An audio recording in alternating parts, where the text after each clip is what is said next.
I've read names of planets. So I've literally had. Thank God. I've legit had the episode on. I've watched bits of Tron Legacy and Sons of Anarchy. Not all today, but over the last couple, I've had the wiki on my phone. I had the episode on. I had something else on in the background. I've been trapped. Being fucking all-consuming. But essentially, and I never really do that. But sod it. Because... Yeah, hello. Welcome back Episodes to No Bubble Podcast, episode 121. Yeah, 121, yeah. See, now that we have the big episode count in the corner, we can't forget it. Yeah. I need to get back to actually doing thumbnails and organising stuff. There's just so much to do, Connor. There's so much media. So much little time. Or they say all the time in the world we're locked in. There's no time to die. That's it there somewhere. That's the question. Is there? Your popular pop culture podcast. There's a lot of P's in there. Popular pop culture podcast. Oh, Jesus Christ. Yes. It's proper time. It's the PPP. We just talk about all the stuff that, you probably have these conversations in your house or at work or wherever you are. And if you don't, at least try to. Because you never know, it might spark up a whole world of conversations which you never think you might have. But don't steal our audience. Yeah, don't do that. Just be part of the audience. Yeah, as always, it's me, George, and him. Boba Fett, who's no good to me dead. He's no good to me. Are you Tamara Morrison? Are you Tamara Morrison, Boba Fett, or original the holiday special Boba Fett? Tamara Morrison. He's no good to me dead. Peter Griffin, Boba Fett. Peter Griffin, Boba Fett. Canon Boba Fett. Canon Boba That's Fett. what the original guy sounds like. Yeah, he was. Yeah. No, I prefer Tamara Morrison any day. Or, them stereotypical cigar-toting Hollywood execs. See, I'm going to make you a star, kid, see? Yeah. He's not good to me dead, see? She? This cake is very dry. It's very nice, though. What'd you rate it out of 5? 7. A 7 out of 5. 75. That's how we do fractions. 75 out of 100. 75% of 20. 20? So 15. 15. So 15 out of 20. Is that what that is? That's pretty cool. We'll go 10's half.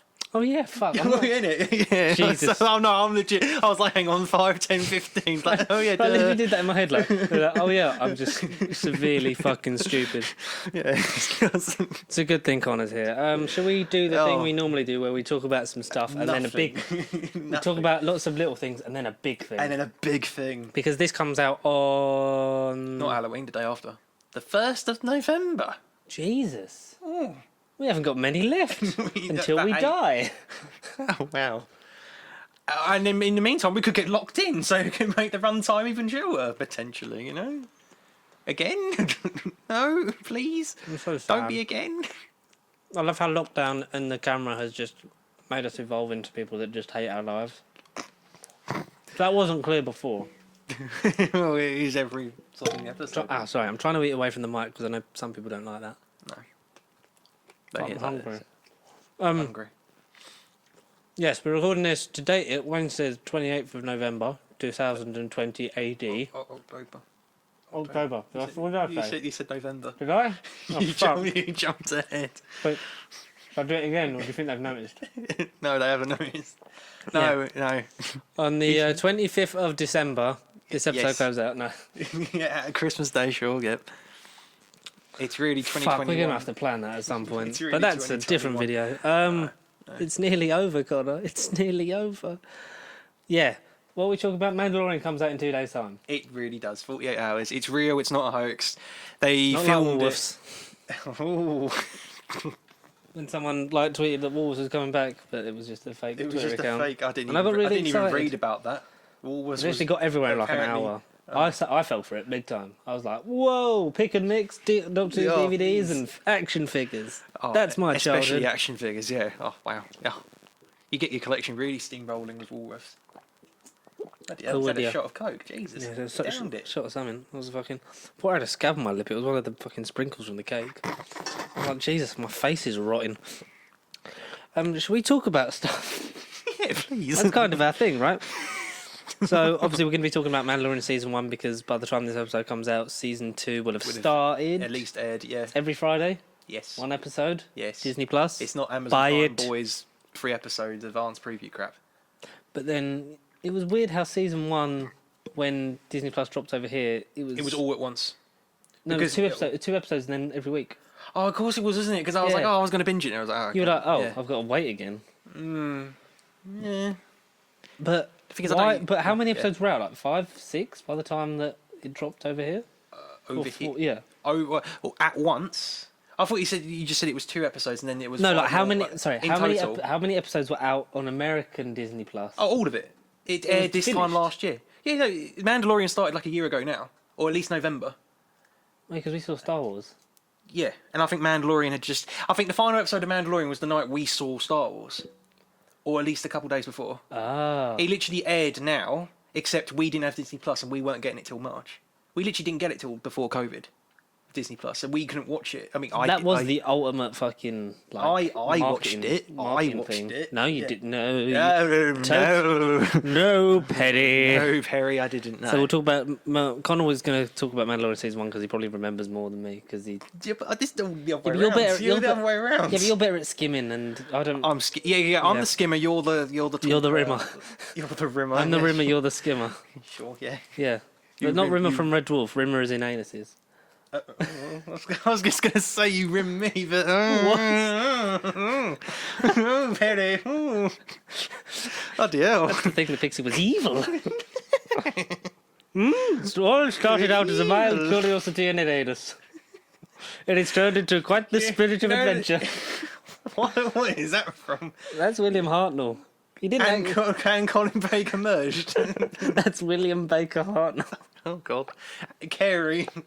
It's from That's- it's from the abandoned season 24. Oh, so Big Finish haven't produced that yet. They've done Yeah. season 23. That's what they're doing. I was on the phone to Nick Briggs just before we started, and he was. And that's why you're and he was agitated, like, "We 'cause- are doing the Colin Baker William Hartnell hybrid." Did someone say hybrid? I really hope that Nick Briggs doesn't listen to this. It'd be great. Hire us, please. Oh yeah, please hire us and please actually talk to us in real life. But I don't like. I was taken because he does the voice of the Daleks. That he doesn't actually sound. Doesn't actually sound like that. Dalek. Sounds like the Ice Warriors. Skaldak. Dalek Skaldak. The Dalek they. No, we can't do that again. Neil. Neil. Dalek Neil. Oh my God, shall we start, man? Yeah, Fuck. A lot of things happened. Well, They kind of did, yeah. it looks like a lot of things. It's not really a lot of things. We'll make it work. We'll stretch it out into an hour. Yeah, exactly. That's can what we that. do. Yeah, Yeah. we'll do that with everything. He writes about 2-minute articles and then we expand it Well, into like, if you look at the notes for that, and then you look at like Yeah, that, that's what I'm episode saying. 16 Oh, was there's Luke not barely Cage, nothing. Yeah. Johnny Depp fired, Dracula by Moth, Rosa Parks, game news, pirates. And that's when we were doing like hour and a half to 2-hour episodes. How the hell is that 6? Oh, 6 or 16? 16. Yeah. So we made that last like 2 hours. How did we do that? Yeah. With those notes. Remember when we used to? I remember that one we spoke for like 3 hours. Let's Uh, only do that very rarely. Very rarely. Okay. But that was So- like a World Cup, so I can let that off. Yeah. That was the X-Men. Fucking hell, that was long. Okay. So a lot of things kind of happened. I'll get. A lot happened, yeah.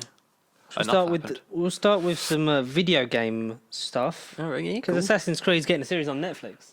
But not just one, it's 2. 2? Yeah, 2? What? Troughton is Hang on. joining. Tell yeah. me again so I can do my surprised William Hartnell. It's not one series, it's 2 seasons. What? What? What? Yes?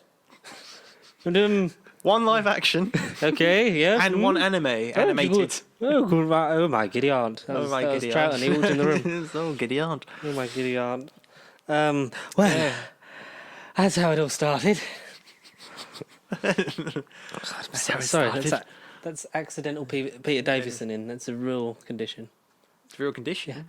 When you just get a bit, there's a loss of breath and you don't quite know Your where your celery. companions are. Where's your celery? I hate it because of the poisonous gas I'm allergic to. Turn it purple. Yeah. Feels different this time. Fuck. David Till's my son-in-law. It does feel different this time. Yeah, that's cool. And Jason Altman and Danielle Orson Krennic Oh, the executive producer. Who's Jason Olsen? Is that an actual person? Jason Ubisoft people, Jason Altman and Danielle Olsen Krennic from Krennic. Yeah, Olsen Krennic from Rogue One. Oh, of course. That was the joke. Yeah, I was going to say. When I have to explain it clearly, it's not good enough. I was like, who's Ben Olsen and Daniel Krennic? I was like, what? But then I get it. Jason Altman and Danielle Olsen Krennic. I don't know. You passed your condition over to me. I don't know what you're on about. Who gives a fuck? The people from Ubisoft, they're executive producers of this piece of shit. Lovely Will it be people, better than that film? Probably. Oh, 100 million%, yeah. Oh, God. Michael Fassbender just getting some shit. I know, right? My son, Eric. Oh, wait, I'm Eric. I'm Eric. Ooh. There's always a speech. Charles, I mean Eric, I mean Charles, and nobody cares. Cartman.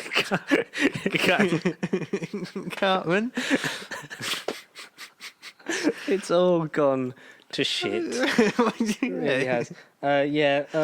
I'll watch the series because if it's like anything like The Witcher, then yes. Oh, it'd be better than Witcher, please. Toss a coin to your Assassin Templar thing. I don't remember the games. It's been a while. No, it's been a while. Yeah. Templars, and then it's the pirates, and then Vikings soon. And then Leonardo da Vinci. And there was the twins. No, Tom Hanks in that Da Vinci movie.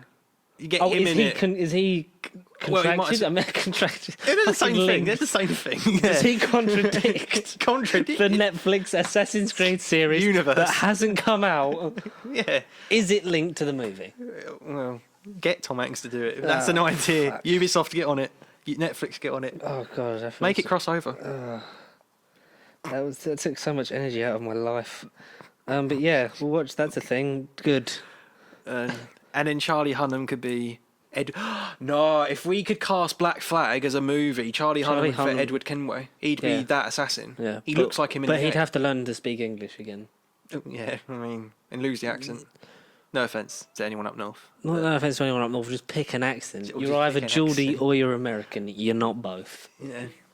But I started watching Sons of Anarchy again because we talked about it, and you finished season 1. Yeah, I've gone and watched it, yeah. Sons of Anarchy. Amazing. It is incredible.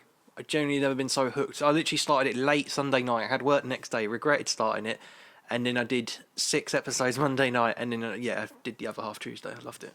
I loved every second of it. Never been so hooked onto something. Well, maybe we'll do something about Sons of Anarchy. Good. What? Is that other bits of merch? Are we getting a bike and a vest? No, we've bought Charlie Hunnam. Oh, and we've got leather sofas made out of Ron Perlman's face because he is a leather sofa man face. But the best Hellboy. I love you, Hellboy. I'm going to give that a chance. I love you, Hellboy. I'll actually watch that. Yes. Speaking of video game stuff, there was more. We got our first look at Nathan Drake from the Assassin's Creed movie, the Uncharted movie. Oh no, they have crossed over. The Assassin's Chart movie. The Assassin's Chart movie, yeah. It's just a bunch of flowcharts and people knifing themselves. That's Uncharted, yeah. The Uncharted movie starring Busy Boy, Thomas Hollandus. Who's now got the script for Spider-Man 3? He's started Spider-Man 3, but that's the next. That was my segue, but we'll just ignore it and then we'll do it again. Do it again, yeah. Yeah, we'll just wait here and then we'll turn off at the junction. Yeah. But he posted on Insta because that wrapped last week or the week before. I want to, something like that. Yeah. Posted a thing saying, "Hi, I'm Nate." Yeah, he did. Insta, full, complete, literally straight from the game, but he's too young. I thought they did first looks. Well, because I just saw an image, and then I saw video game images. We saw Mark Wahlberg as Sully. Yeah. He's got a moustache. I know, yeah. Mark Wahlberg would have been a great adult Nathan Drake. Agreed. But, yeah. Oh, what? I'm an architect. I'm an explorer. What? I'm an inventor. What? Oh, no. What? That's every Mark Wahlberg movie. That is every Mark Wahlberg. Everything I've seen him in, he genuinely is the same. Yeah, you're going to regret this, Tom. You're never going to regret this. Tom Holland playing Nathan Drake from that level in Uncharted 4, Thief's End, when they're young. Oh, right. Okay. Oh. Well, because we don't know because it's young Nathan Drake, but I thought it was just before the games. I just thought it was before all the games. I don't know. I'm assuming so, but it's it brings to mind that bit when they're kids and he's with his brother. and then I still haven't gone because through them. Tom so, Holland has that gift of looking like a child, Yeah, but I just he's genuinely- 24 years old. He doesn't look it. He really don't. Will he ever look old enough to be adult Nathan Drake? Probably not. Probably not for By the time 10 he's 40. But yeah. By the time he's 40. And by then, we'll be dead. And we'll have Tom Holland Jr., if not Tom Holland Jr. Tom Holland No, the there's third. Tom Holland. There's Tom Hollander. That means that Tom Hollandist exists. Yeah. You must find him. Yeah. Tom Holland Sr. Yes. That's Dom Holland. That's his dad. Dom Holland, yeah. Yeah, Dom, whatever his mum's name is, Paddy and... Mum Holland. Paddy... I don't know the other ones. I certainly don't. I've forgotten. No. My sister's probably screaming at the screen right now because she's a big fan of the Hollanders. Yeah, it looks good. It looks, the costume and everything is like, wow. Yeah. This looks like it. I just saw Tom Might Holland's face. break- He looks Yeah. It looks worse. I was going to say it works. It looks worse. No, it works. Will it be a good video game movie? Because you know they hoping. are hard. But then Apart over the last from couple of years, they've kind of Detective gone Pikachu. on the right path. Detective Pikachu was amazing. So the Hedgehog was a piece of shit kids film, but it was nostalgic. It wasn't really was a down the nos- video game path. It I was don't a nos- almost it was a count nostalgia. it as a game movie because it's not really gone deep dive into that world enough. It's yet. a nostalgia boner Yeah. with Jim Carrey's face. But Tomb Raider though, I thought was really Tomb Raider was decent, It was yeah. decent. and then they were like, let's make the game based off of this now. And then it was like, Yeah. no. No. Those 3 games are varying degrees of quality. The first one's good. I liked the first one. Yeah. I haven't played Shadow. Yeah, Shadow's the recent one. That's the final one. And then it's Rise is the It's the second middle one. Yeah. I've just I played Shadow on a bus at RTX. Was that any good or no? No, you didn't like it. It was a really hot bus Okay. because it had like Yeah. Xbox Ones in it, Of on, course, like of desks course. on both decks, Right. and it was like, wait, go in, play a bit of the game, and it was like, wow, Bug this off. is hard, and it's also boiling in here, but it was decent. But the less said about Rooster Teeth, the minute the better. Yes. Big fans of them. R.I.P. I don't. It's horrible to I see. know. it. Oh, look, I Someone- got told of it yesterday. I was like, well, hang on. George goes on about them up and down. It's not over. It's just they've had Yeah, some no, of course. public things Yeah. that we're not going to talk about because No. George will bring it up at some point. the actions of certain employees. Yes. Yeah. Um, I was very shocked disgusting. to find out. Yes, so was I. Yeah. Having considering watched it since 2012 Yeah, that's what I mean. and been there, it was like, oh, Right. Yeah. and it just seems it's like, Very off guard. yeah, especially because they're meant to be opening an office over here, but there's no That word ain't of gonna that, happen, and I don't yeah. know what the situation. It's just a shame because like, it's a company full of people that I like and admire and respect and have watched for so long, Yeah. Of course. and it's almost like don't meet your heroes, but it's like, but I did, and they were all right, and then this has just happened, and clearly a lot of people didn't kind know of about it because it's just. tainted your image. Yeah. I just hope that if we ever got to that fucking size, that we would all do everything in our power to never let any fucking shit like that happen. Well, yeah, totally. God, Yeah. can you imagine? No. Oh God, no. No. Hard cut to Matt on trial for like setting fire to someone. That'll probably happen. Yeah. But a busy boy Yeah. Tom Holland is. Yeah. Let's get back to the good things, the things that make us smile. Yeah. He finished that and then went straight to Atlanta to start filming Spidey. Spidey 3. Home is where the arse Home is. is where the multiverse is. Homo sapien. Magneto's in it, played by Ian McKellen. Of course. But no, it's just Ian McKellen from the 2014 Comic Con before Days of Future Past. Oh, we had a lovely chat, didn't we, Michael? We talked about helmets. Imagine they insert a clip. It's a multiverse portal shot of showing all the Comic-Con. other universe. It's just him in Comic Con. Here's Hall H. It's just him showing This is- Comic Con. Oh no! God, I hope Deadpool does a joke about that. So the busy boy, no word.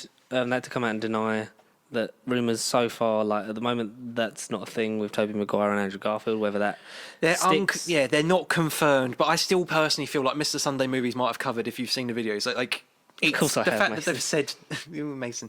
If they were going to be no, they would have said that's not happening, or it's probably negotiating as we speak. Yeah, but then it is a bit weird to cast it late in the day, and also Big Damn Cast pointed out it's a tactic they sort of do where they leak it and then judge by reaction to it. Then Yeah, they'll feel like, totally. look, see, everyone wants it, or look, don't do that. Everyone thinks that's shit.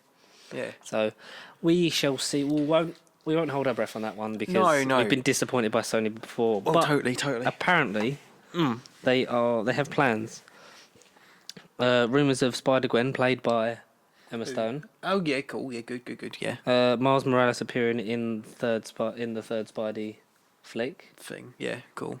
And Sony, apparently, this is all heavy rumours. So Take it with a fucking big swig of salt. and take a hint of pepper as well. Yeah. Just shove it with That pepper. they plan to do keep the multiverse going and then do continuations of the Garfield and Maguire Spider-Man.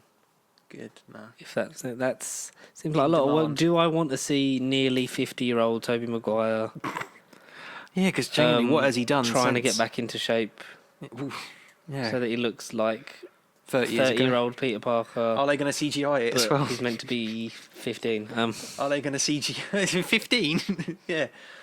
Like Big Damn Carl said, have them both in Spider-Verse because then you preserve the image of the version that you knew of them, not have them come on screen and be. It's like the thing with the old Doctors when they come back, just because it takes you out of the moment when they don't look How like you knew they them. did. Yeah, totally. Yeah, when whoa, that's really just pulls you out of the moment because do we want to see that disconcertion? But Or if it's really too much for us to shove their faces, like do 50th anniversary Doctor Who moment of having all their backs, and if you need doubles, have them in a cloud on Gallifrey? Oh, just And do they that. always ask me where I'm going. And have Madam Web in the background. There you go. That's Well, Madam Clone Web Wars, did isn't it? ride on a cloud, didn't she? I don't know. She was in the sky. She was somewhere. Yeah, no, she was kind of in her own little portal. God, I miss. Yeah, she was somewhere. I miss Stanley so much. Yeah. So that was the segue into the Spidey thing. So should we get our Marvel stuff out of the way? Why not? Yeah. Blade was going to be a TV show before Mahershala Ali stepped in and was like, "I want to make that movie." Because Alright. obviously, famously, Kevin was like, "Tell us what you want to make," and he was like, "Blade."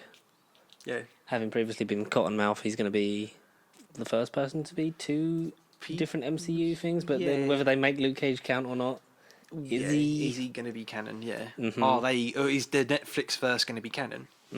I hope so in some way. Just a nod to it, like, look, these Cameos, are not exactly the same, but here's the same people playing it. Here's a little tip of the hat. Have D'Onofrio's face on the poster. Or something. D'Onofrio needs to fight Tom Holland. It needs to happen. Yeah, we need. To, We're not getting into it. We're not getting into it. I'm not going to get angry again. Which is interesting. I think Blade would have really worked well as a streaming show. It's interesting though because, like you say, they've gone down the route of every other character as a streaming service. And then Mahershala, I butchered his name. Mahershala Ali. Muhammad Ali. Sorry, I've even made it worse. Ali. Mahershala Ali has come back and said he wants a film. But it's funny that Kevin Feige is sort of not outwritten it and go, no, you will be a series because everyone else is. I don't think it was definitive. I think what he said, what we got from the Comic-Con last year was essentially like ones they can't see selling out theaters and stuff. Yeah, totally. And then you would have said that about Guardians. So like anyone will watch anything with Marvel on it. You'd think so anything that's like maybe too much of a stretch, maybe like seed them and then have their movie in it, but you don't have to do the origin story because who's going to realistically watch a 2-hour origin story about Squirrel Girl? Something like that, just for an example. It's true. Yeah, I get that point. But because Blade's already had that past exposure and everyone we know knows that Blade Wesley works in the Snipes. cinema, yeah. It does, so it's kind of interesting. Well, it is a film, so yeah. Oh yeah. Well, it's going to be great because Mahershala Ali is a fantastic actor. He's a cool actor in things. And he's a scary man. Look at that scary man, yeah. Because of his acting, not in real life, but like he's really good at sort of just like as Cottonmouth, he was amazing until they killed him off in episode 6, which was a bit shit. But you sent me this. Oscar Isaac is Moon Knight. I know, right? It's been websites have been saying it's been confirmed, but it's been reportedly been confirmed. It was rumoured, but then I don't. As far as I'm aware, it still hasn't been. Well, we had nothing from the source. Not yet. No, it's just people now panicking, going right. It's been confirmed, and Marvel haven't yet gone. It is happening. It is happening. It's interesting. I wanted Daniel Radcliffe, but someone like an Isaac. Fucking Oscar. I'll take more. Yes, please, more Oscar Isaac. Yeah, deserves more of him. I'm surprised he'll work with Disney again. Yeah, considering what happened. Yeah, but then maybe it was just the Lucasfilm branch and the whole company. The oversight of Disney overseeing that is maybe what sort of put him off it. Whereas with Kevin Feige being in charge of everything, maybe that puts him a bit more at ease because he knows that Kevin's all about quality. The man.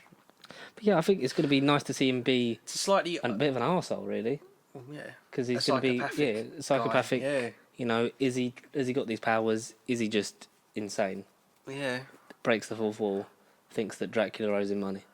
To slightly go back, will Oscar work with Star Wars again? Would he not jump on with Filoni and his vision, whatever it's going to be Mandalorian based, or if they wanted to make another animated thing, or I think it's the I don't know. the Daniel Craig. Are you going to make another James Bond movie scenario? It's like Because right Filoni after- wasn't involved with Rise of Skywalker and all his stuff. Yeah, I think But if Filoni approached Isaac, would you think he'd be like, I know it's Star Wars and that's kind of been a cloudy bit of my career, but Yeah. because like, it's your vision, I trust you. Do you think he would accept a Filoni script or? I think he would, but I think like anything, you need a break away from it. Yeah, like, totally. you- I'm not saying next week, but because like it was a year ago that almost a year yeah. ago that the movie came out. Yeah, like no, doing the press shocking. for that, it was like, would you come back to Disney Plus? And he was like, nope. nope. Yeah, totally. I understand. But also, it's like at that point, you don't want to think about it because, like, you've rounded off this trilogy. You're like the saga's ended. You're kind of, for the moment, done with this character. If someone like 2, 3, 4, 5 years down the line come at you saying like, we've got this thing for a Disney Plus show, would you be interested in doing it? Then maybe, like, depends what capacity, how And well it's maybe written. the bonus condition is you don't have to reprise your role. You can be someone new if you really want to take a break from that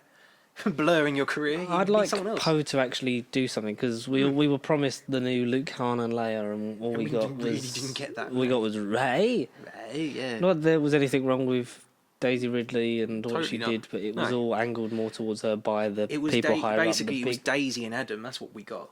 That's what I took out from Which this trilogy. the best person to come out of Was that Adam. trilogy is Adam Driver. Like he's the one to survive it, and I hope John Boyega and Oscar Isaac and Kelly Indeed, Marie Tran Go on and all that go on to get roles careers. that you know succeed them and like get them the recognition they deserve. Because get them going. Boyega was really shafted. Kelly Marie Tran was just there. Did you for see the Finn script and stuff that got leaked like this week or stuff? Like they've revealed like costumes and basically what he would have looked like, and what he would have actually done stuff like the original plans or whatnot. John for Boyega. the Trevorrow version. Exactly, yeah, for episode 9.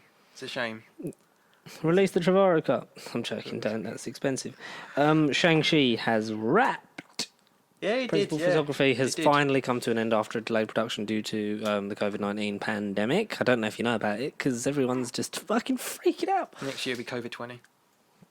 Please don't. It would have aged a year by next Please March, don't. it'll be COVID 20. No, please don't. Please. I can't wait for when we can finally start to be Actually normal get it. again. Yeah, I know. Yeah, so it was meant to finish production, I think, like September, August. around Yeah, that time. originally, yeah, sure. The original timeline, if they'd have all come out when they're meant to, but now Shang-Chi is the second movie in Phase 4 because it's now sandwiched between that and Eternals, and it's a shame because Eternals I was really looking forward to. It was meant to be like in a couple of weeks. Eternals was like Yeah, Eternals early was November the 14th. something like that. It literally would have been 2 or 3 weeks from now. It's That in would the have been week. so cool. And to think that Black Widow would have been nearly 5 months ago. We'd have had 4K copies by now. Exactly.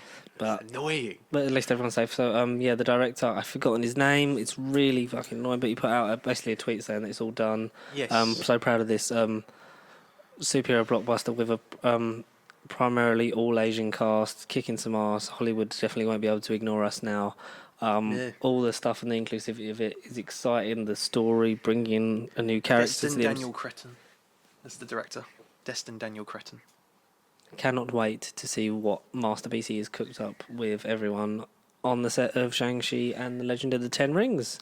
We get the not the Mandalorian. We get the Mandarin. We get Boba Fett himself. We get the Mandarin for real. Yeah. And Yeah. it's gonna be it's gonna be nice to see how Who it would you links. cast as a Mandarin? Oh, yeah. Yeah, I said it right. Yeah, good. Who would you They cast cast as him, a- didn't they? It was like did. I John forgot. Lowe or whatever his name If you was. could just pick someone. I could pick someone or anyone. Yeah. Well, it'd have to be Sean someone. Bean, fuck it. And with that, let's move on. What? Oh, we'll never know. I'm the Mandarin. I am the Mandarin. Don't die. Oh, I'm dead after my first movie. Tony Dang. Tony Soprano. Silver Surfer actor Doug Jones from Rise The of the Silver originals. Surfer. Yeah, the original. guy. Said he would be up for reprising the role if he was ever offered it in the MCU. Sure. I didn't He see was what the body, Lawrence Fishburne was the voice. But Lawrence right. Fishburne is I Goliath totally in forgot the he was MCU. the Yeah. voice. Yeah. Sure, Doug. I don't know what you look like, Nor and mate. Rad. I don't know what you look like, Doug. So He looks like a big silver man on a Did surfboard. you look like a silver man? Yeah. And Daiquiri Montgomery from Power Rangers and Stranger Things. Oh yes. He shared and then quickly deleted some fan art of him as Wolverine. It's not been the first time he's been reportedly leaked or Well, do you know what? thrown in Though? that bucket. But do you know what though? He's Australian, He is native. and Australian. Hugh Jackman was Australian. We're not saying you have to be Australian to be It's the Wolverine, Australian conspiracy. but Yeah, it's true. maybe Australians can do Wolverine, and he's shorter but stronger and younger. More power. And we get Ian McDermott as the guy that Professor made X. as Professor X. Cool. Can't. Cool. Very Will good. pay the price for your lack of mutants. No, I was going to say the guy who did Weapon X. Striker. Yeah, so he came as a striker. Good. Good. Wipe his memory. Eradicate those mutants. God, I wish I could have taken an adamantium bullet to the head. Well, right now, because of this After watching that movie, definitely.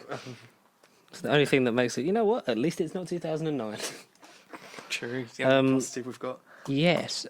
Justice League, the Snyder version, The is director's cut. the director's cut has started its principal photography for additional photography. reshoots. Yeah, reshoots. With Jared Leto's back as the Joker, refilming Which is good, I think. refilming the bits because he was originally in the other plan for it, but his stuff that was filmed either in tandem with Suicide Squad or bits for Justice League was scrapped and burnt. And that's what Jared Leto was moaning about, like, a lot since the Suicide Squad Can you release. imagine if we end up getting a fucking Jared Leto renaissance as the Joker and like you just keep sending people used condoms and bullets on set? And then we finally get that Harley Quinn Joker movie. It's like, what? And free Rooster Teeth stickers and packs and stuff. What? Jesus. It's a bit deep. We can't mention them. We don't get paid. He much. might be a fan. He might be linked. I was. Yeah, it's just anymore. like the DC's like, it's like, yeah, like all these bits that we want. It's like, but how is it going to fit together? Even the Flash movie's getting a bit bombastic with ideas and Yeah. thrones. And to throw off, we're not finishing this subject, but Michael Keaton has been approached for Batman Beyond HBO Max series as well. That's been Please. in the air. Yeah, I would do like I'd have that all day long. I'd have a Batman. I think it's time for a Batman Beyond movie. we need it. Yeah, In we that definitely universe. need it. Maybe that's what they should have done. Like if Ben Affleck Ben Affleck, yeah, Ben wants to Affleck. just not be Batman anymore, then have him be actually the Nick retire. Fury and just fucking Batman Beyond it, man. Oh God, why don't people just think of these movies and keep people happy? This is what we want. Why are we not running the fucking world? At this rate, Really fucking annoying. at this rate, we'll sort you out with Hollywood. Yeah, and there's doing a Green Lantern HBO Max series They are. that's going to be as good, if not better, than a movie. No, anything's gonna be better than that As movie. long as it's better than the 2011 movie. Which I can't believe. I still can't believe Taika Waititi's in that. He's in that movie. He's Hal Jordan's friend. Oh, is he actually? But at that point, he's not rugged and like greying. He's just like all black hair, curly, and stuff like that. It's young and young. like- yeah, young, Young. and not Ragnarocky. Corgi It's and like, no wow. Wi-Fi. No Wi-Fi back then. Hey boys! Probably was pretty era when 3G came out. God, I love Taika Waititi. do, Apparently, he's- Thor 4 is a lot of fun, according to Natalie Portman. Yeah, we better be. You will be anyway. But then how can you surpass the greatness and the mystery and the surprise at the time that was Ragnarok? How can you Well, like overcome Chris, it? Like Chris Hemsworth said, like they've changed it up so much. It's like now they're expecting it, like the pressure's on. But I expect genuinely. them to deliver. I'm excited to see a fourth film. But It's different the first full enough. film. It Apart is from the first Avengers, full but Avengers film, don't count yeah. because it's just That's Avengers is a the legacy. Combination, yeah. Yes. Creed 3 is apparently moving ahead with Michael B. Jordan directing and starring. He's Oh. gone full Sylvester Stallone, Oh, good. Okay, cool. but not in a way where he's melted his face yet. Yeah. No. If we ever get a Just Mercy too, how could he even talk? God, Just Mercy was It great. was good. Dustin Daniel Cretton directed that.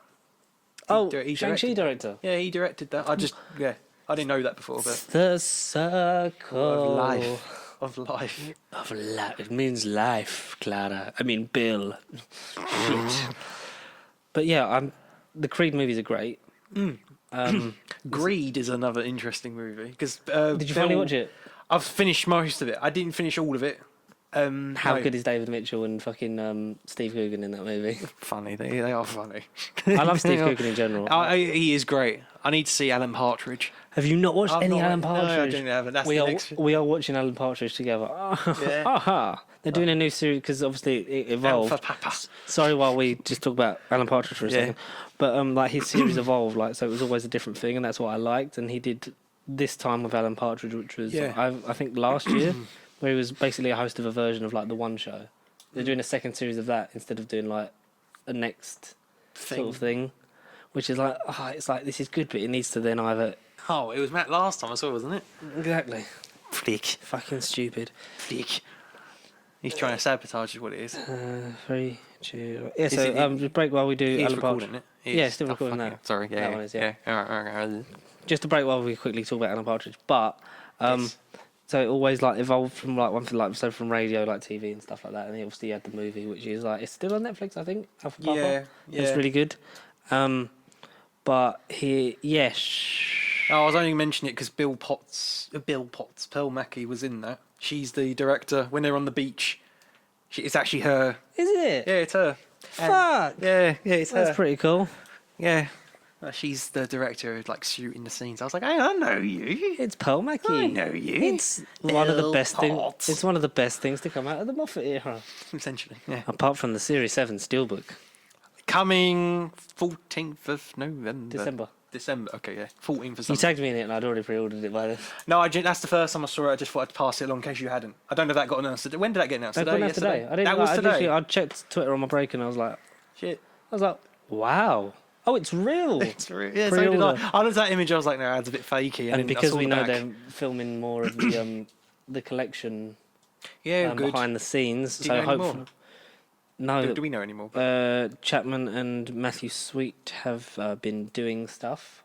We don't know who or What number? season. Yeah, what number? I expect next month we'll get an announcement for a January release, Hopefully. possibly. That'd be nice. February at the It's latest. been over a year since the season was announced, Mm. so it'd be nice We to need, we get back do- on we that road definitely due trip. for a couple. But I'm really excited to get another Steelbook, and that means that the 50th will definitely have its own one.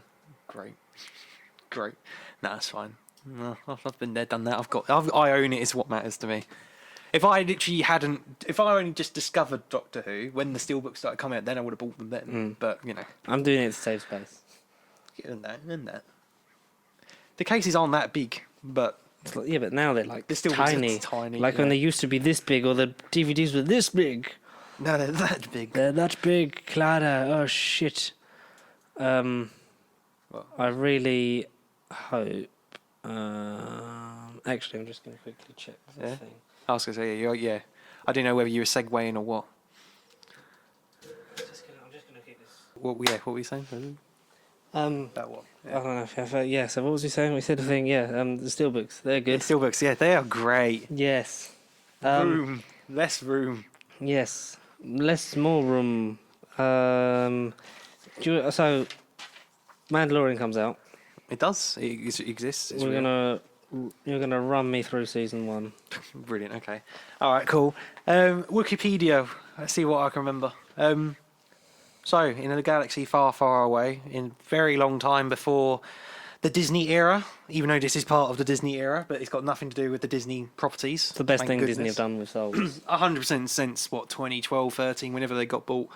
Yeah, it stars a titular character known as the Mandalorian. There is a name, but the name it isn't on my mind, top of my head, but whatever. He's the Mandalorian.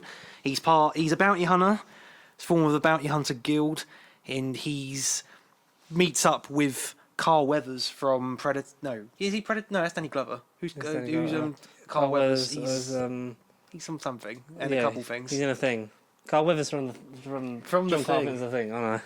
He's from something. Grief Karga, sort of the head of what's the planet they're on? Like Arlene 7 or something. The planet's on because it begins with our character walking on snow, walking on ice, if you like, and we don't know exactly what he's doing. He walks into a bar, all badass, and the first thing all you see is just looks as people look at him in fear, and you see a couple people like aliens, Quarren, a Mithril, and another human guy just sort of having pints, as you do. And they're all arguing and sort of they get into a bit of a fisticuffs. And then our character just walks in, looking all badass. One of them says something about having a drink, and he just simply says like, "No, I'm good, thanks," or whatever. And then before you know it, one of them literally pats him on the back, and he literally gets his head, smashes his face on the bar. I think, yeah, he fists a couple of them, hand to hand, not in any other dodgy way. Fisticuffs. Yeah, fisticuffs. They have a bit of a barmy, and then one of them tries to run away, and before you know it, he has a little grapple hook, gets him, and as his legs are in the door, he basically shuts the door and he sort of splits the body in half. His legs get trapped in the door. And Yeah, that was a thing that happened. And it sort of sets the image of our character being so badass. So can you just flip that light on? It's getting quite dark in here. Can I put the light on? Where's your switch? There's next to the door. Ah, there you go. Let it be light. Yes. So this is what winter does. This is what winter does. Sod it. Wikipedia letting me down. You're letting me down. Essentially, yeah, it's a... If any of you Star Wars fans know what a Mandalorian is, he's just another mysterious bounty hunter that we don't know enough about yet. But who's to say in Season 2 that might all change? We might actually know everything by Episode 1 or 2. Keith Lee. And you will bask in his glory. No. Yeah, do you want to establish a bit more of the bounty hunter scene, George? Because I've actually just mentioned Mandalorian, and there's a lot more to it. Yeah, the Mandalorian. So it's Yeah, if you want to. after Jedi? It is Return of the Jedi. It's after Return of the Jedi and before the new stuff. Before the Star Wars. 7, 8, sequels. 9, yeah. After Episode 6, before Episode 7, there's sort of lawlessness in place from the galaxy now that the Empire's been destroyed. Yeah. So it's a lot of chaos in all the systems. The First Order aren't quite established, so you've got remnants of the Empire, as they are There's called, the echoes. Empire remnants. Yeah. Yeah. Because you've got stormtroopers and all that about. In the classic armour. It's not Yeah. First Order stuff. Yeah, it is. It's in a time of disarray, and like I say, there's still a lot of trouble in the world and the galaxies.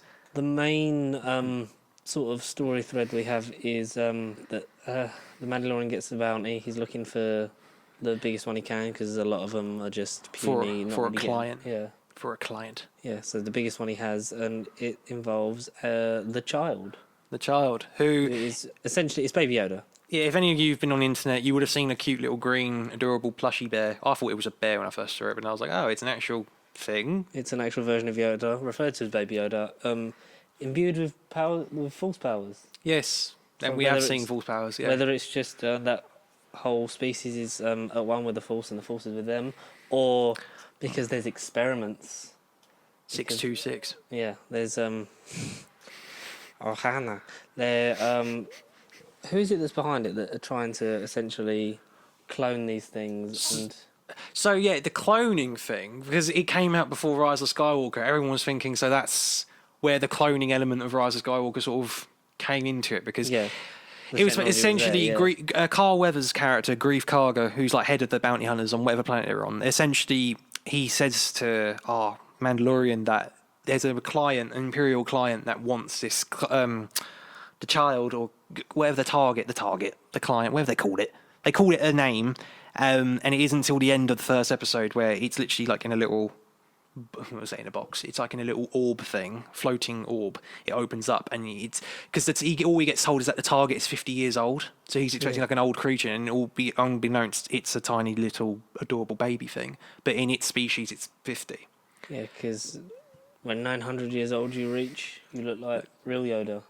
He was old and decrepit. Look good, you will look this good, you will not, or whatever the quote is. Yeah. Something like that. So he's got a long way to go before he even sort of looks like Yoda.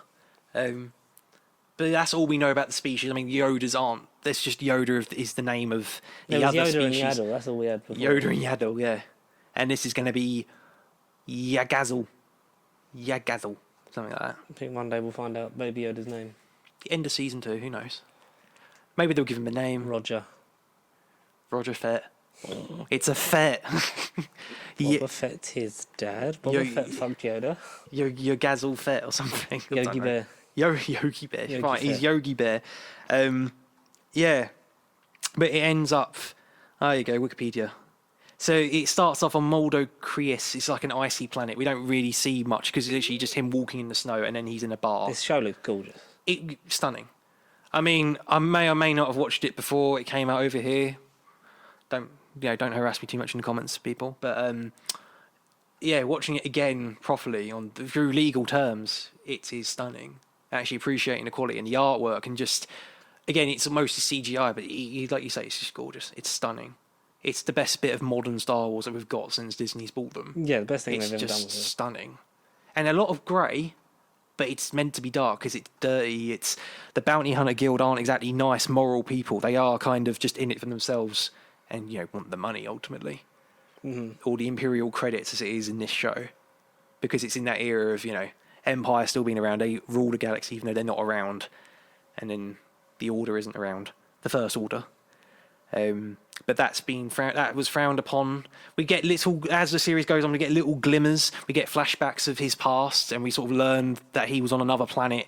A lot of the planets in most recent Star Wars adaptations are made up, so they're not based on any lore as such. The only planet that does pop up from the original series of films is Tatooine. I think in episode 5 is Tatooine. But I thought Because he goes Tatooine to was... Mos Eisley, doesn't he? Yeah.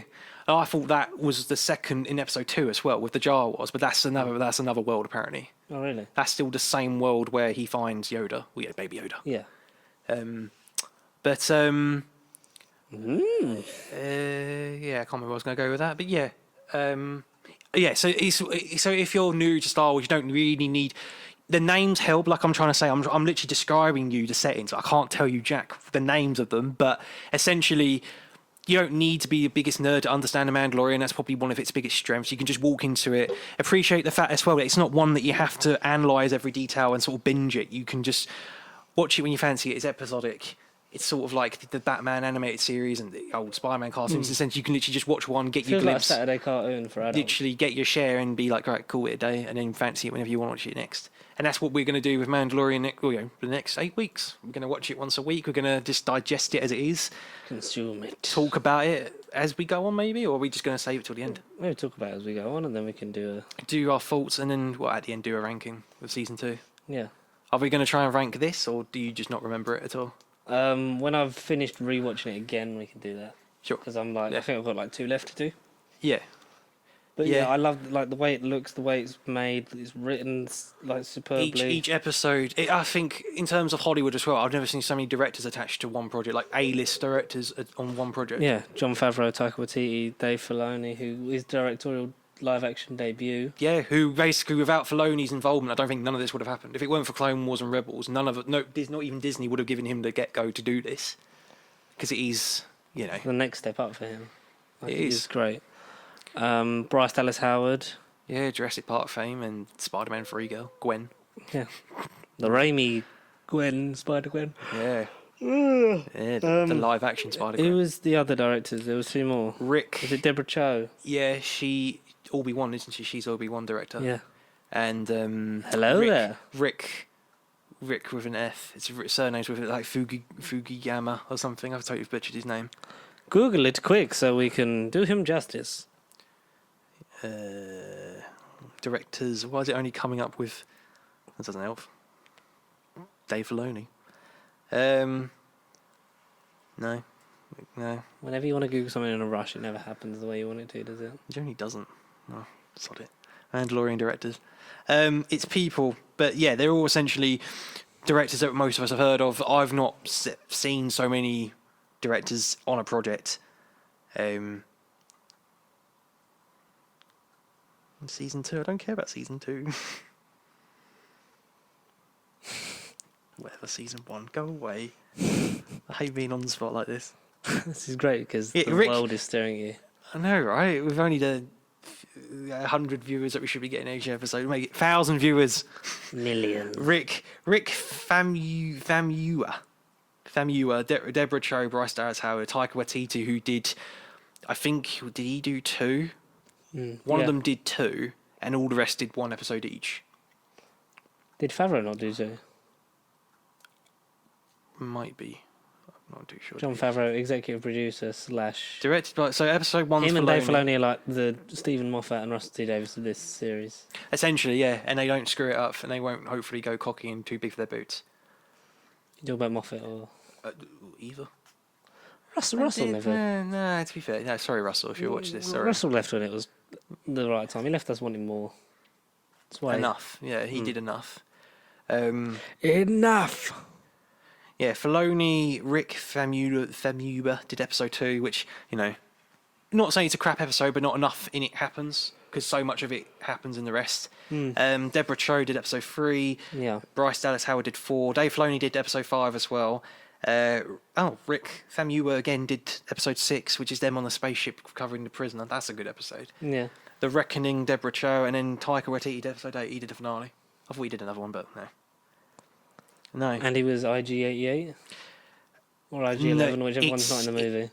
Yeah, it's in the same series. I don't think it's the same one. I don't think it's the same droid. Yeah, it's 11, yeah. Wow. 88 is the 88 is the one from Empire. the canon one, yeah. From the nerds. Self-destruct group. mode. Yeah. No, you do When we not see need the self-destruct. flying Mandalorians from Clone Wars, were they in the blue suited ones? the Death Watch. I don't know the blue ones that have jetpacks. The Jango Fett's, yeah. Yeah. Jango Fett. Yeah, no, yeah. They are. The other Mandalorians are in it. Yeah, because he's a quite different Mandalorian because he's not really jetpack pistols. He uses a stick from a really crappy, well-received special back in the 70s. Like The a weird disintegrator stick gun is baton amazing. thing. Yeah, it's a weird. It's like a stick, It shoots you to the kick-ass dimension. but he does use it as a melee stick as well. Yeah. Whereas we've seen Jango and Boba use like a big machine gun and 2 pistols, Yeah, just respectively. blasters and then the smaller ones, hand blasters, rocket launchers, and flamethrowers. Whereas this guy is weird stick disintegrator, cool weapon thing, but also bloody like little feather. They had a name, but essentially it's like long dark rockets that like come out of his wrist and like take care of enemies at once, like concussion rockets essentially. Yeah. They come out of his wrist, but I can't remember what they're called. They did get a name in episode 3, but I can't remember what. But yeah, so Guy has he has the longest recap ever. So essentially, he has a fight in a bar. He gets set up, and we sort of get intimidated as the viewer, thinking, "Oh, this Yes. fight means business." He meets Carl Weathers' character, who sets him on a job from an Imperial client to retrieve a contracted target, or whatever the word is. He then finds said target. It's Baby Yoda, and so the memes were born from episode 1, dated November the 12th, 2019. It's nearly a year since it's debuted, and what a fucking season it is. Then we move on to episode 2, which is, like I say, very Tatooine-esque, but it's not on Tatooine. Tatooine, but it's not Tatooine. Essentially, it literally looks like Tatooine. It's the same desert. It's like, oh, it is Tatooine, but it's not. We get introduced to Nick Nolte as the voice of, how would you pronounce that? Kuill.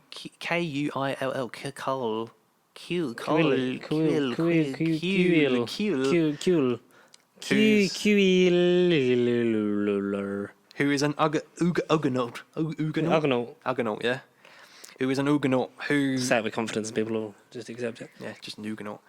He's an Ugonaut who assists Yoda. Who assists Yoda? Who assists the Mandalorian and Yoda 2.0. You shall. He befriends Mando. You just call him Mando, yeah. He befriends Mando and helps him because the Jawas, hand thing. as they go back to the ship known as the Razor's Quest, Pew pew. the Jawas have dismantled, something like Dismembered. that. They almost destroyed the Dismembered. ship. Disassembled. It broke here and it hurt. They've sold the parts and they're stuck on not Tatooine. Do they have the pod race? Unfortunately, no. That would be great. That's Now season this 2. That's is season 2. pod racing. That's season 2. Speaking of pod racing, episode 1 pod racers on Xbox this week. It got stealth released. You can buy episode 1 pod racer on the Xbox store, Wow. which is just about pod racing, as you can guess from the title, That's pretty cool. just randomly. Bye. Jawas have disassembled the ship. They're stuck on Tatooine 2.0.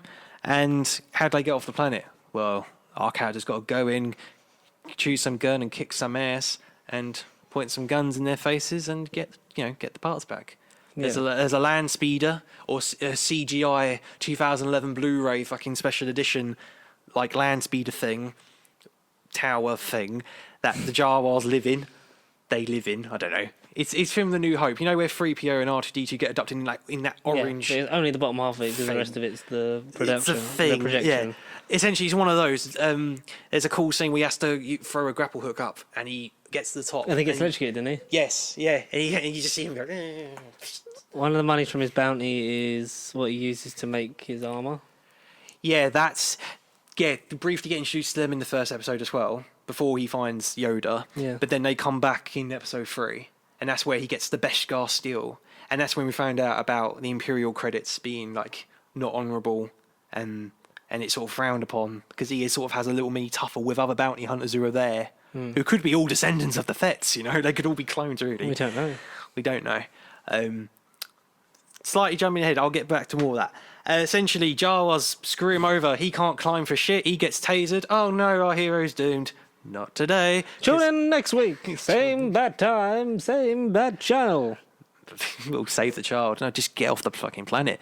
He basically, he gets the confidence. He has a sort of self-talk with Nick Nolte, and he gets back, gets the parts, and escape the planet. That's literally episode 2. It's kind of episode 2 is a bit of a nothing episode because it literally is them walking in a cave. After he finds Yoda, they are walking in a cave. They get attacked by more people, and then episode 3 is when it opens up with the cute. One of the I didn't appreciate Baby Yoda until after my rewatch because I didn't notice how much of an adorable pet he really would be if he was real. Because that's when it's just them in the Razor's quest in space, and all he sees is a little hand, a little head. Don't touch that. That's not for toy. It's not a toy or whatever. Yeah. And you get the Just keeps doing it. You get the noise and the stare. Like, it's adorable. And you sort of that's the beginning of their relationship.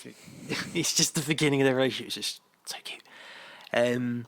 Episode 3, they jump to what planet is it in episode 3? It's not Tatooine. It's not anywhere else. It is somewhere. No. Okay, so they go back to, I think, the first planet, and he meets up with the client, and he hands over the child, essentially, played by, who is the client? Played by Werner Herzog. Yeah, Werner Herzog. Ever heard of him? Ever seen him in anything? No. I feel like I recognise him, but I don't know from what. He's a figure of the new German cinema. Oh, okay, that's why then. No, I didn't know there was an old German cinema. Neither did I. Well, we don't know anything. Mana. We don't know anything about him otherwise than he just wants Yoda for reasons. For false reasons. Literally for false reasons. Yeah. So we say bye to Yoda. We think he's going to die, and we get a last little glimpse of, don't let them take me in. And you just see Mando stare back, but again, no emotion behind the mask. A lot of the scenes. Pedro Pascal, conveying all of his emotion through body language is probably some of the best acting. It again gives the credits more credit because then they've got to have talent to direct a guy without a face, essentially, with a blank state. And it's not always Pedro Pascal because you've got the stunt doubles and you've got the. I think it's only one scene where Pascal has to take the mask off. I think it might be 7 where he takes the mask off because he gets hurt. Yeah, he gets hurt. Because Mandalorians don't remove their mask because it's dishonourable. If we find out in episode 4, he hasn't removed it since he was like childhood because he meets a female friend and essentially she says, ever taken the mask off? He went, I did yesterday. Which is a funny line. He's like, do you mean in front of other company?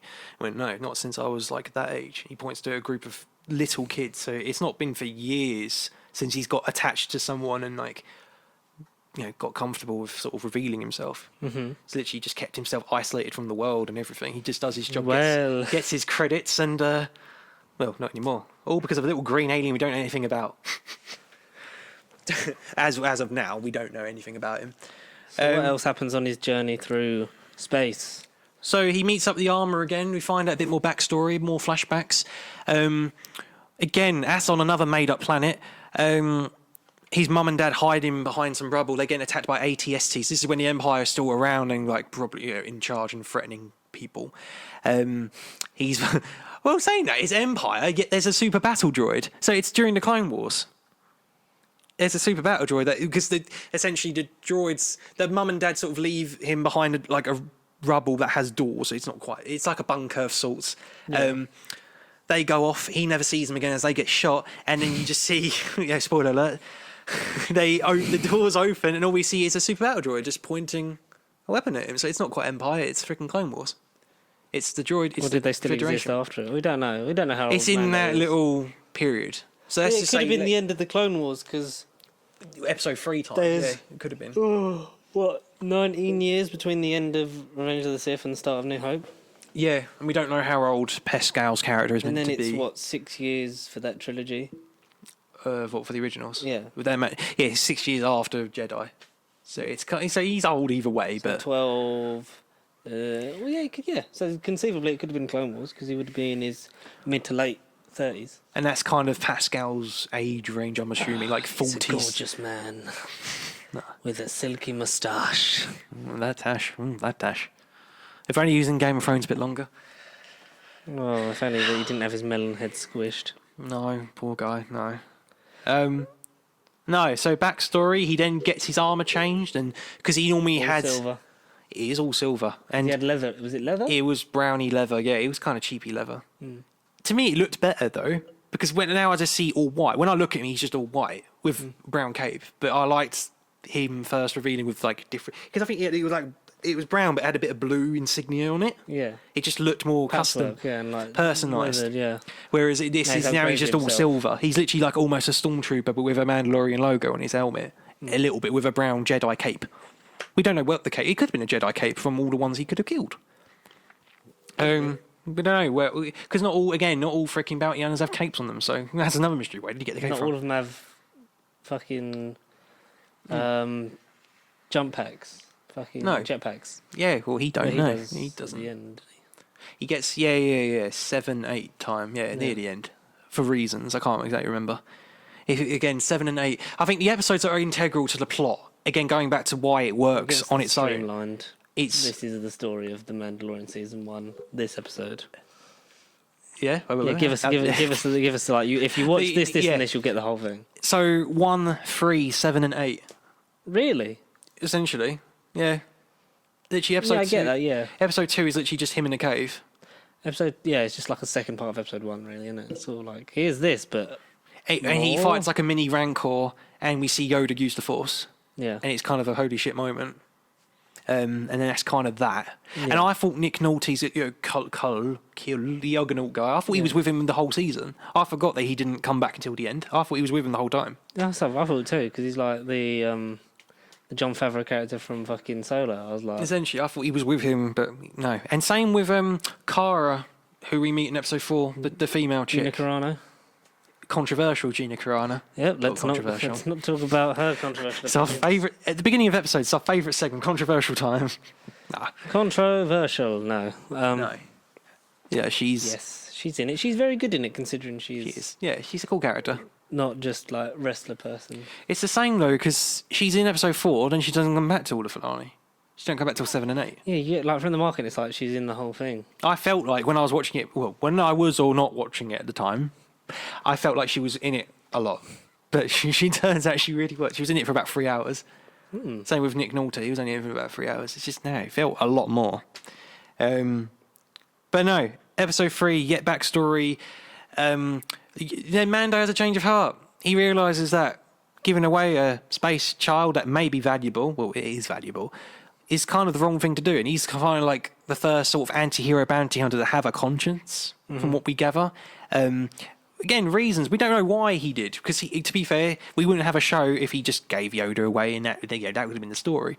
But then why would he not? Because he wouldn't have had the trouble the rest of the season would have had, Yeah. because he's got honour, it seems. He has got integrals and morals, and, he just couldn't resist the face. Maybe Yoda used a force trick on him. Regardless of helmet, he might have got through to his little mind and gone, oh, you know what, I will have you as my pet. Patty, play with his mind. Maybe that's why. We don't exactly know why. But essentially he goes back, kills all the Remnants troopers and steals back Yoda. And kills... I think the client dies, but I can't remember if it's in 3 or if it's later on. But the doctor guy's like, "Oh no, I'm the only reason he lives. Don't kill me." And he spares the doctor's life. The doctor, and that's why he then regenerates into whatever incarnation he was. John Hurt. He and then has a showdown with Carl Weathers. Carl Weathers goes, "Where you going, boy? Give me the doll, motherfucker." And he goes, "No thanks, I'm good." Shoots all of them. More Death Watch bounty hunters come in the fray and actually help him escape. That was one of the reasons. That was one of the few things I didn't quite understand why they'd help him, but they just more bounty hunters turned up and they fought against each other, and they escaped. Wow. As opposed to taking down Mando, they just like, "Oh, sod it, we'll help you instead." But whatever. Content.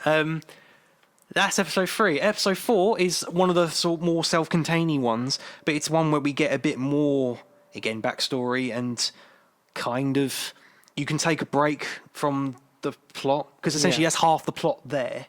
4, 5, and 6 are kind of very self-alone-y, sort of not monster of the week, but very much what's the adventure this week until we get back to 7 and 8, which then sort of resolves things as of now. But episode 4 is basically the rainforest episode where literally half of the world is covered in forests and trees. It's all green. It's probably the most colourful episode. It's all just trees and green and blue and water. There's a whole like tribe and camp of kids and women. I don't think there's no men for whatever reason. Yeah. They're all under threat by an unknown sort of force, and they hide at night, and basically they sort of party in the day, but they literally just scavenge and hunt and do whatever they do in the day. But as soon as it's nighttime, as soon as it's dark, they have to hide because there's like a force that rules the planet. It's essentially a big fuck off ATST. I don't exactly know how it's there or why it's there, or even if it's AI. With a glory shot, that's what it is for. It's AI because it has red eyes as opposed to normal trooper pilot. It has red eyes. And I saw the theory, and it makes me think that one must have just been a sentient ATST. We don't know. We don't know if it's operated by a trooper or not. We didn't see a trooper afterwards, so it could have just been a rogue machine that had a conscience of its own. I don't know. Like the Dominators. Like just better budget. God. Yeah, the Dominators is a better budget than the Mandalorian. Totally. It's black and white, so it shows you how far ahead they were. Noir. No, but we meet Cara. Cool character, like you say, wrestler chick. I thought she was a wrestler when I first saw her, but she isn't. We sort of get glimmers of more story, and we get more sort of Gina scenes Carano about. wrestle? I don't think so. No, I know the name, but no, she ain't a wrestler. She's not a wrestler. She wasn't. She looks built. She wasn't an actor. You're not an actor. You're not. Matthew Berry said so. MMA fighter is what she is. There you go. But Something like that. They're all the same fucking thing. MMA's the amateurs.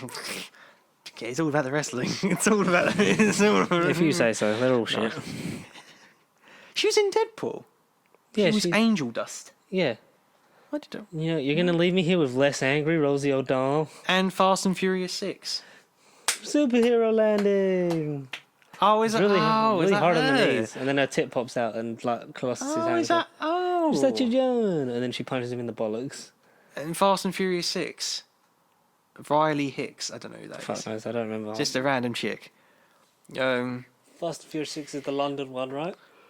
Yeah, it's the one with Luke Evans. Yeah, it's got to be. Yeah. And then it's Jason Statham.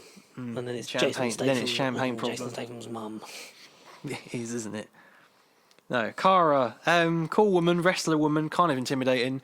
They have a bit of a skirmish because Mando doesn't trust anybody that looks at him or the kid weirdly, which, rightfully so. Just under that, take those words alone. If anyone looked at you or your kid funny, you'd be like, what the fuck are you staring at? You wouldn't want to be greedy and be like, you're right, mate. They have a tuffle skirmish. They almost point guns at each other like from upside down. It's quite a cool shot, to be fair. And then they're like, and then the child's just like, yeah, and he just adorably looks at them, and they're just like, huh. Their faces go at the same time, like, huh. And then they basically team up to get rid of the rogue ATST that, for whatever reason, is just there in the forest at night. And they take care of that. And then, in the meantime, Mando meets another woman and his daughter. I can't remember their names, but they don't come back for the rest of the season, so they're just kind of one and done after this episode. But that's when we learn about him not taking his mask off in front of in front of anybody since he was like yay high, in front of at least 6 or 7 years old, because they are small kids. We just get he's literally the lone wolf type of character. Yeah. We learn about him. He is a great mystery. He's a great character. Yeah, a mystery wrapped in an enigma. Even in the episode 8, we don't really learn anything else about him. And it's nice to have a character that you don't really know, but you'll learn stuff about, but don't want to ruin the intrigue that brought you to him in the first place. The ambiguity, yeah. Yeah, because as soon as it was revealed that he was a ex-Jedi who then turned rogue, it's like, no, the mystery's gone. Don't know if he's somehow linked to Order 66 and Palpatine and cloning and Rey even. I'd be like, nah, start off. I'm lost. I'm done. We want the universe to be like anyone can be important. I'm Oscar Isaac's dad. I'm Poe's dad. Are you? What about Pedro Pascal? No, imagine that's the revelation. Then I'd be like, shame he didn't do anything about it in the films. But yeah, I don't know. Ratings for Mandalorian season 1 as a whole. You just cut me off. Oh, you're not ranking me so far. No, as a season, a 9 solid. That's a 9. I'd say about a 9. 8.5, 9. A 9. I think 5 is the weak link for me. I think there's not many weak things in there because they're so sort of it's run by like Filoni and Favreau, people that are born storytellers who love the story and want to tell the story. They know how to do it as well. That's the they know how to thing. make quality stuff. They know how to do it. Yeah. And all the directors and writers that are brought on board are just like they're people that are passionate about stuff. That's what Star Wars has missed, like this passion and drive from these the guys that used to be the fans, and now the fans are making. Are now doing it. That's how it should go, not just like we need more money. Let's make a new Star Wars franchise movie. Business is how it should be. Yeah, whether it's clothing, whether it's freaking whatever. Like, all right, you don't have to get behind a camera and shoot stuff, but like you say, if you're a fan of something, you should be the one to go ahead and do it, as opposed to getting some random A-lister nut that doesn't know what he's doing and just ruin and tread his mark all over it. Yeah. Get a guy, get a fan, get someone passionate about it who's interested, and spread their vision, their creative genius on it. Yeah, exactly. Episode 5. This is the one on Tatooine. So this is actually the one that sort of is for the Star Wars nerds, and it's all, ooh, I remember this shot. I remember the moon. I remember that's the Skywalker. That's Mos Eisley. You get so many little. What the hell am I looking at? You just get goosebumps. There's walking through Mos Eisley Cantina outside, and you're like, oh my god, that's that alien. That's that alien. But there's no George Lucas CGI Bigfoot monsters going through the camera, which is good because you actually see what you're looking at. Well, that's nice. That's what we need, is less George Lucas Bigfoots. Totally, 100%. The Lucas cuts of episode 9, 7 and 8. Oh, don't know if I'd want to see that. This is better. 5, I think, out of all of it, is the most standalone episode because it hasn't had anything to do with the plot going forward, apart from the ending, which I'll get into when I talk about it. But essentially, so the ship's run out of fuel. Razor's Quest is out of fuel. He then is forced to park in a docking bay or whatever. It's basically a big hole. It's convenient he landed on a hole and not on top of all the buildings because the Mos Eisley area is basically buildings kind of squashed together. Yeah, and then it's just big holes. Landing bay, yeah. Landing base is just a big hole. So it's lucky he got in a hole. He then is forced to park, obviously, and he meets a woman that I thought was Sigourney Weaver when I saw her. Well, she's very, literally the hair. I was like, fuck, it's Alien all over again. Oh, she's in everything in space. She kind of is.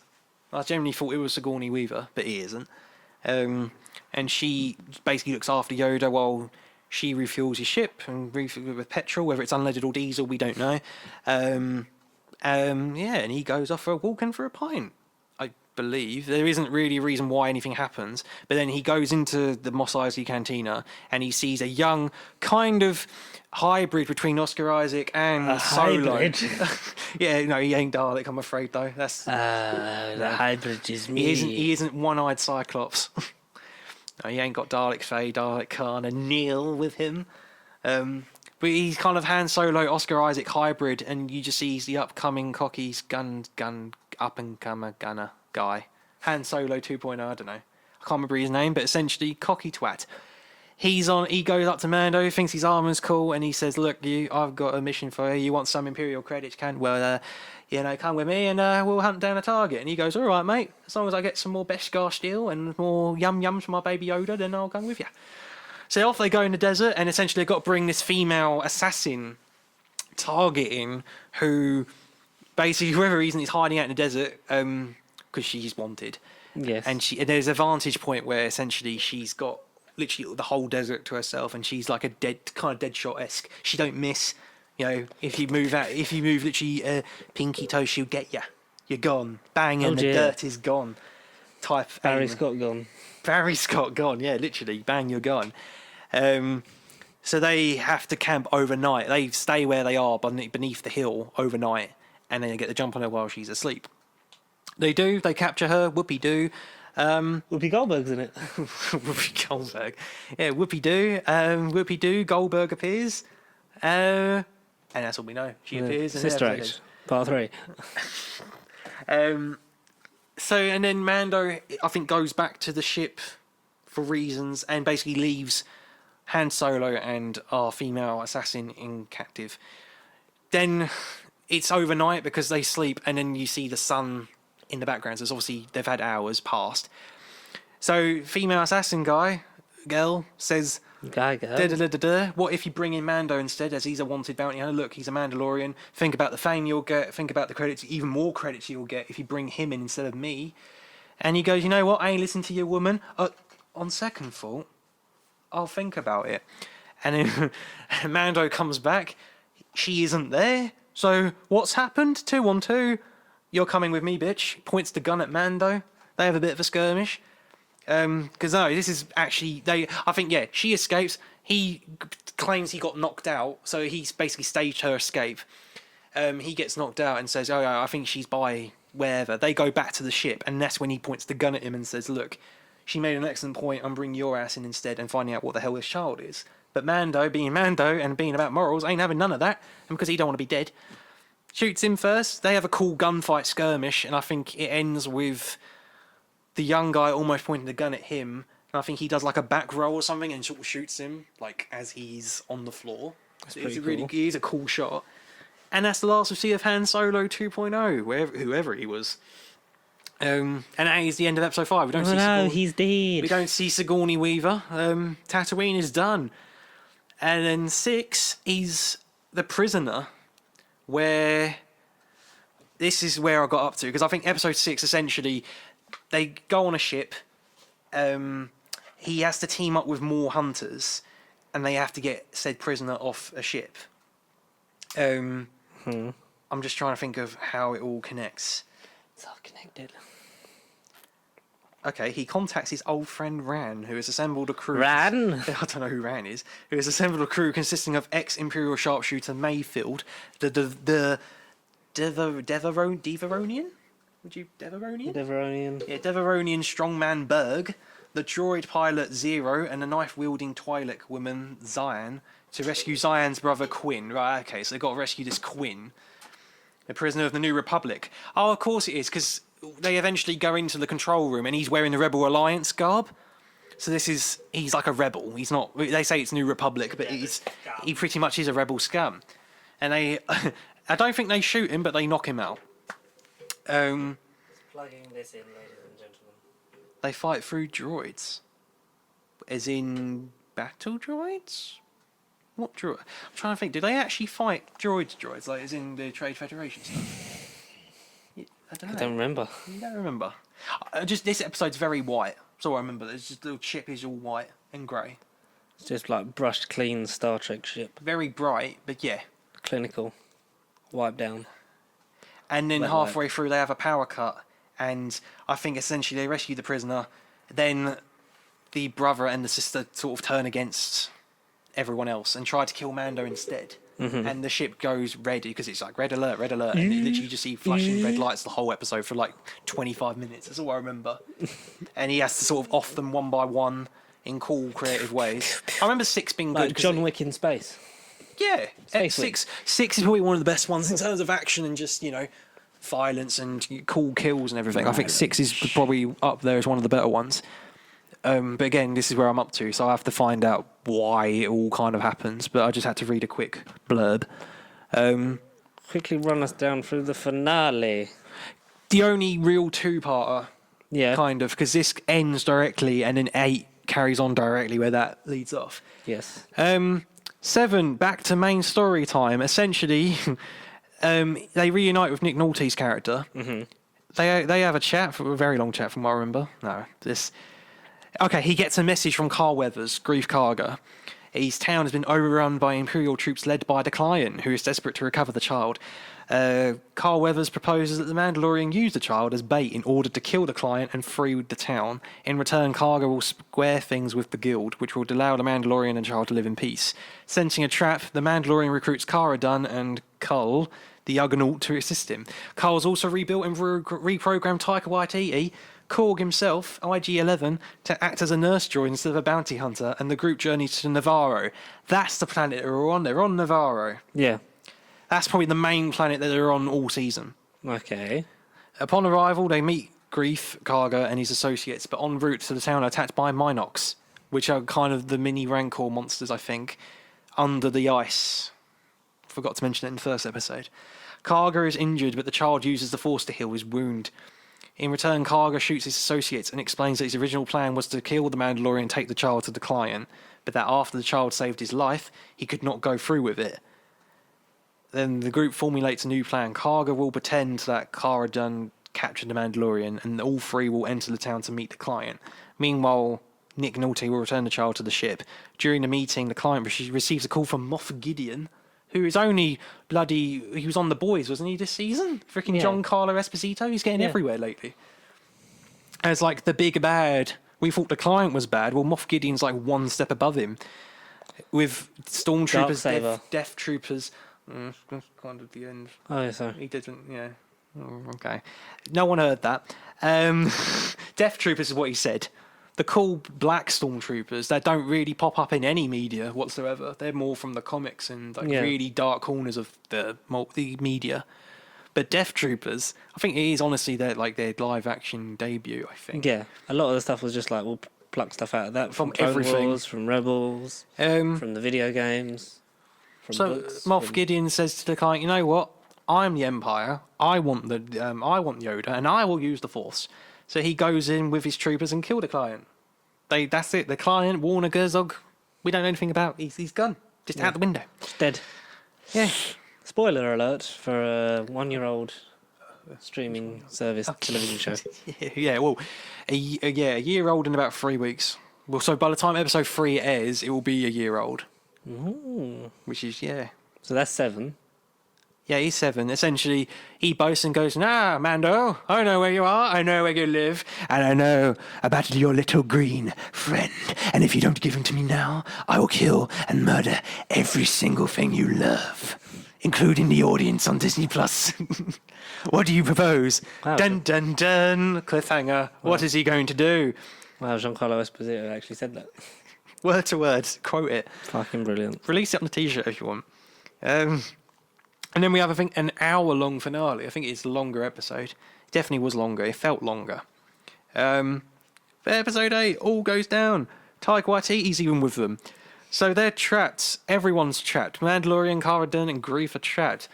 IG-11, because they split up. So Nick Nolte and Yoda are together, and it's Cara, Mando. Taika, and Mando confronting Giancarlo Esposito.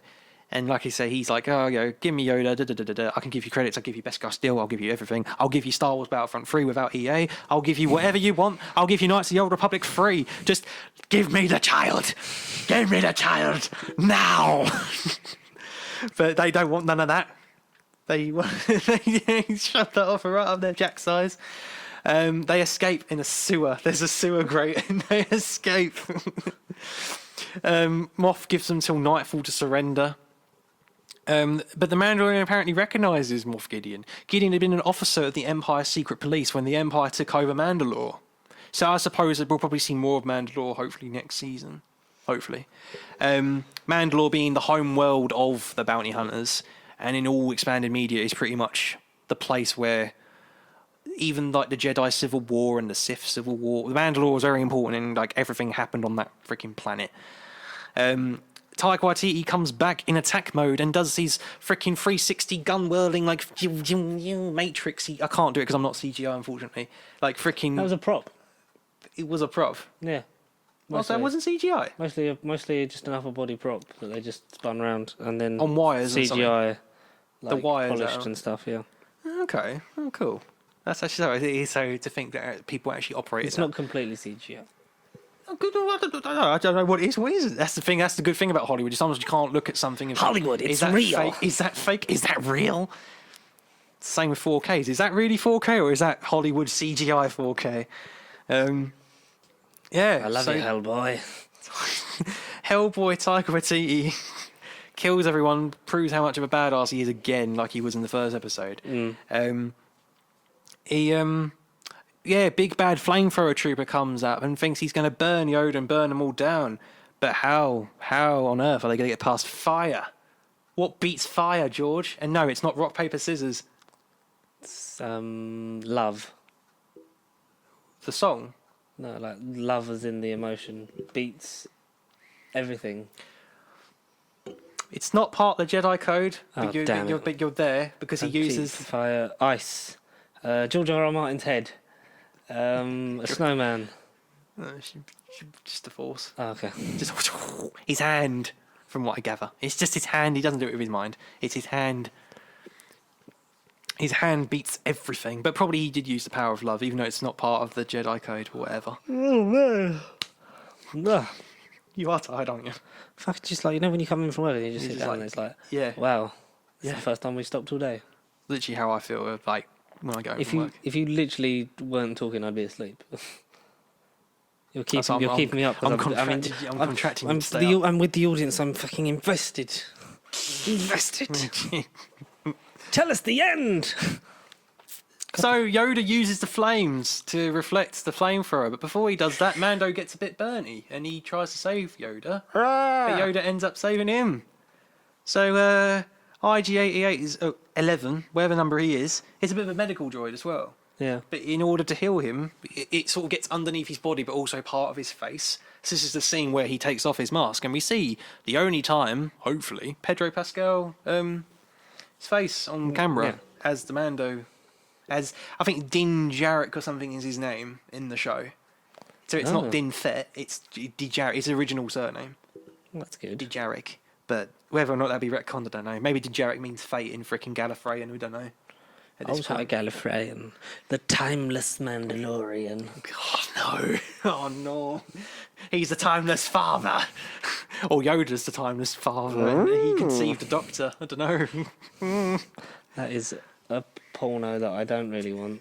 Fucking why is it loose?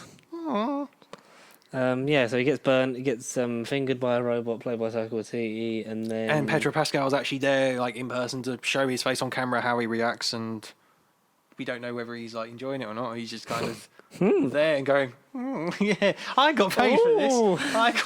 I got paid for this. Like my reactions."